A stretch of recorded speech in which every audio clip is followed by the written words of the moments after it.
Well, this afternoon, community activists and police, they are calling for change after 3 kids fell victim to violent acts in the last few days. 2 boys, just 11 and 14 years old, they were shot. A 10-year-old girl was stabbed in a separate incident. 11 Alive's Teresa Bowles has more on what members of the community are now demanding. 14, 11, and even 10 years old. They're starting younger and younger to take the streets. All in one day, 3 young people shot, and stabbed in Atlanta.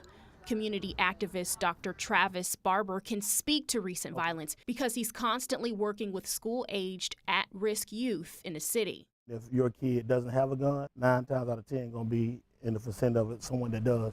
National Youth Violence Week has kicked off with bangs here on Omaha Road Sunday.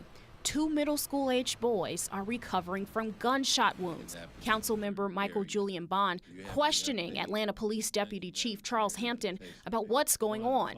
A father negligently handling a firearm struck his own child as well as a nephew. Then 20 minutes away at an apartment complex here on Cleveland Avenue, a 10-year-old girl was stabbed.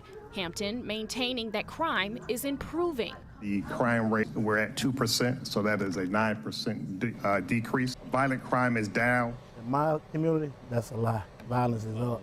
Hampton explains to the council that domestic incidents like these don't paint the entire picture about public safety. We're not seeing that same level of violence just in a lot of the open air, but the areas that we can control and be in, that is where we are. Barber arguing that it's going to take more than policing to protect our young people, such as making them feel like they're a part of a family and giving them something to do. We need more programming, more facilities where the kids can go. Well, this afternoon, this is 43-year-old James Kimbrough. He is facing charges in the shooting of the 2 boys. Well, police tell us they detained a woman in connection to the stabbing of that 10-year-old. She has not yet been charged.